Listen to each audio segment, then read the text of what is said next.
안녕하세요. 말씀을 품고 말씀을 살아내는 바이블 1189 191번째 날, 오늘은 신명기 32장입니다. 32장은 어제 31장에서 하나님이 모세에게 이스라엘 백성들로 지어 가르쳐서 대대로 부르게 하라던 바로 그 노래예요. 먼저 1절부터 14절까지는 신실하신 하나님의 사랑을 노래하거든요. 모세는 이 노래를 시작하면서 하늘과 땅을 증인으로 부릅니다. 1절을 보세요.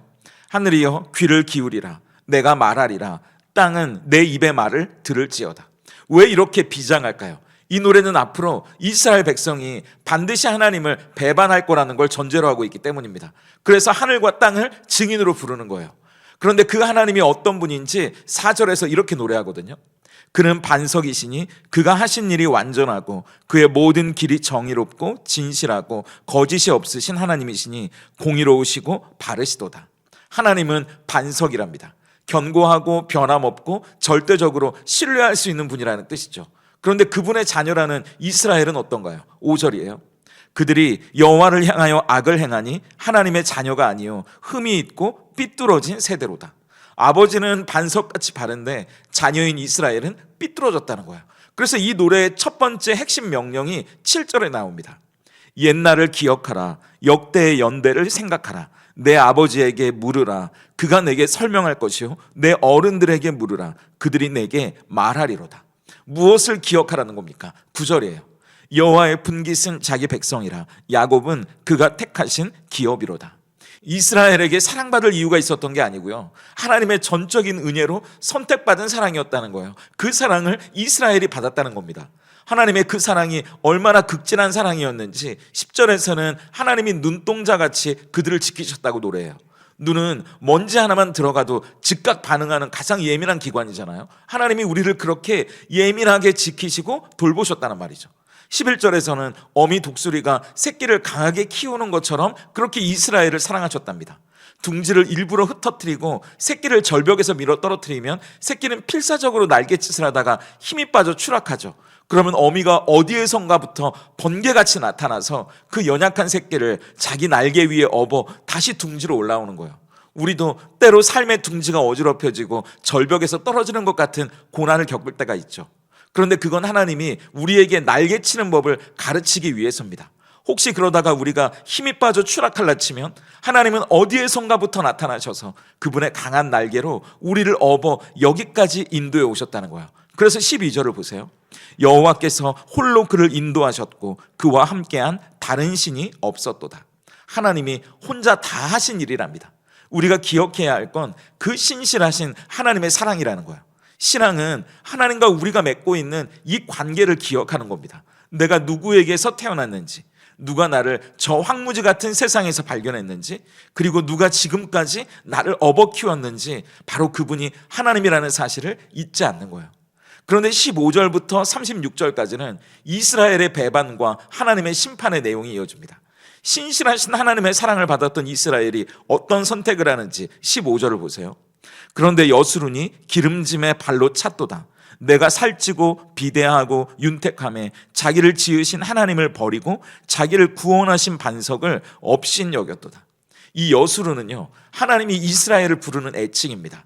올바른 자라는 뜻이에요. 그런데 그 올바른 자가 좀 먹고 살만해지니까 자기를 구원한 반석을 발로 차고 업신여겼다는 거예요. 그래서 18절을 보세요. 너를 낳은 반석은 내가 상관하지 아니하고 너를 내신 하나님을 내가 잊었도다.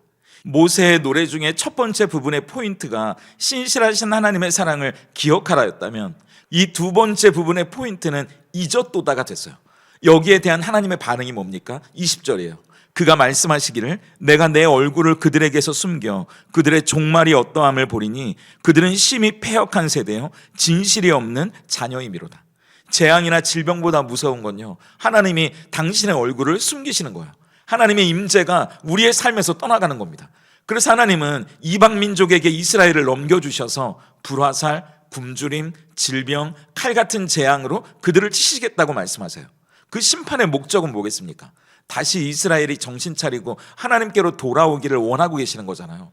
그들이 의지해왔던 저 세상의 헛된 우상들이 정작 위기의 순간엔 얼마나 무력한지, 그리고 하나님의 얼굴이 사라진 삶이 얼마나 비참하고 공허한지를 깨닫게 하시려는 겁니다. 그래서 36절을 보세요. 참으로 여호와께서 자기 백성을 판단하시고 그 종들을 불쌍히 여기시리니 곧 그들의 무력함과 갇힌 자나 노인자가 없음을 보시는 때로다. 판단하신다는 말은요, 변호해 주신다는 말이에요. 언제요? 그들이 무력해질 때요. 그러니까 힘이 다 빠졌을 때 그들을 불쌍히 여기실 거라는 말입니다. 하나님의 심판은 파멸이 아니라 회복이 목적이니까. 하나님의 얼굴을 숨기신 이유는 다른 곳을 바라보던 우리의 시선을 다시 하나님의 얼굴로 찾게 만드시기 위해서입니다. 그래서 하나님은 우리 힘이 다 빠질 때까지 기다리시는 거예요. 왜냐하면 우리가 기름지고 비대할 때는, 윤택하고 풍족할 때는 절대 하나님을 찾지 않기 때문이죠. 고난이라는 시간, 내 힘이 다 빠지는 그 순간이 되어서야 우리는 하나님을 찾게 되는 거고, 그때 하나님은 우리를 변호해 주시고 불쌍히 여겨주신답니다. 바로 그 시간이 하나님의 은혜가 시작되는 시간이에요. 그래서 마지막 37절부터 52절까지는 하나님의 회복, 그리고 모세의 마지막에 대한 노래가 이어집니다. 하나님은 이스라엘을 심판하면서 그들과 그들이 섬기던 우상을 비웃으시고 39절과 같이 선포하세요. 이제는 나 곧 내가 그인 줄 알라. 나 외에는 신이 없도다. 나는 죽이기도 하고 살리기도 하며 상하게도 하며 낫게도 하나니 내 손에서 능히 빼앗을 자가 없도다. 나 곧 내가 그라는 선언은요, 나는 스스로 있는 자라는 말씀처럼 온 우주의 신은 나 하나님밖에 없다는 말입니다. 생명과 죽음이, 상처와 회복이 모두 그분의 손에 있어요. 그런데 그분이 하시는 일이 뭡니까? 43절을 세 번역으로 보세요. 모든 나라들아 주님의 백성과 함께 즐거워하여라.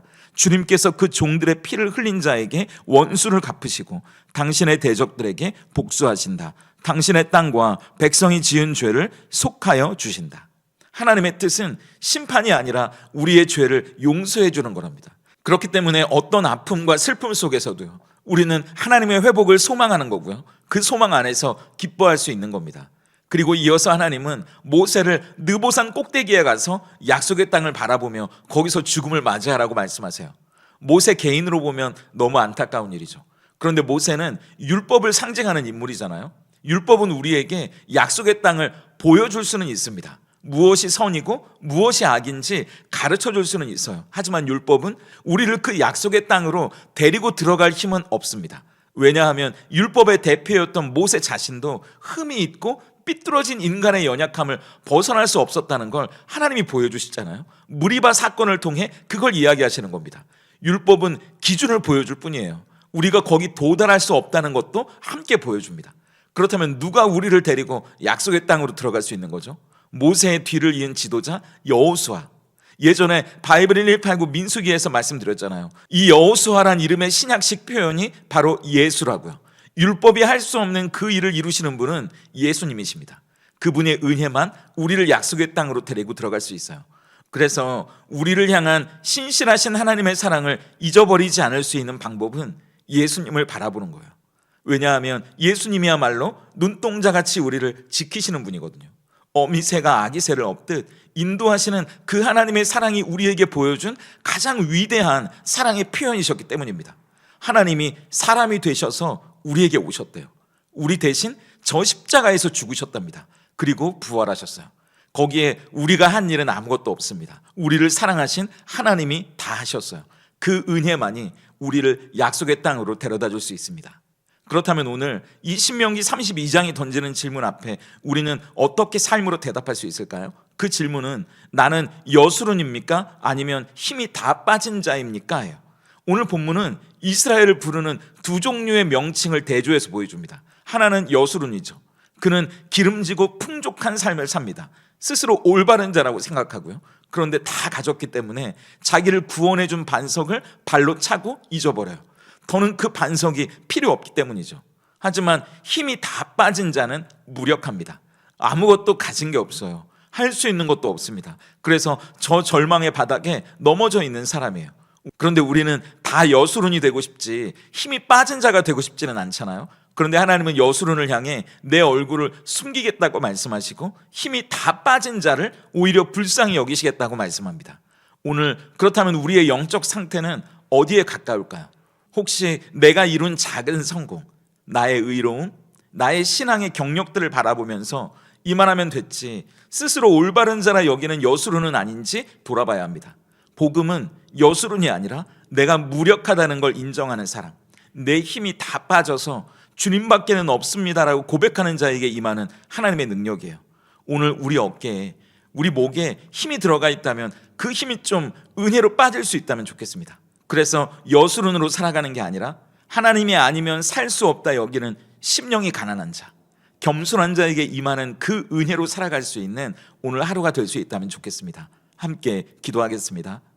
신실하신 반석이시며 눈동자같이 우리를 지키시는 하나님의 절절한 사랑 앞에 우리가 섭니다.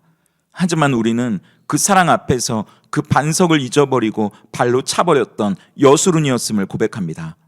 그런 우리를 버리지 않으시고 끝까지 붙드시는 분이 하나님이시니 우리가 마주하는 고통과 환난, 핍박과 슬픔 앞에서 우리의 고집과 혈기의 도끼는 빠지게 하시고 우리를 불쌍히 여기시고 일으켜주시는 하나님의 은혜만 바라보게 하시옵소서. 그리하여 우리를 도울 수 없는 저 세상의 헛된 우상을 좇는 일이 얼마나 어리석은 것인지 깨닫게 하셔서 우리를 붙드시고 약속의 땅으로 인도해 주실 예수님이 우리가 붙들어야 할 뿐이라는 걸 기억하길 소망합니다. 영적인 치매에 걸리지 않도록 날마다 십자가를 바라볼 때 오늘도 새록새록 새로운 은혜 안에서 가슴 벅찬 감격과 감사 안에 살아가게 하시옵소서. 예수님의 이름으로 기도드립니다. 아멘.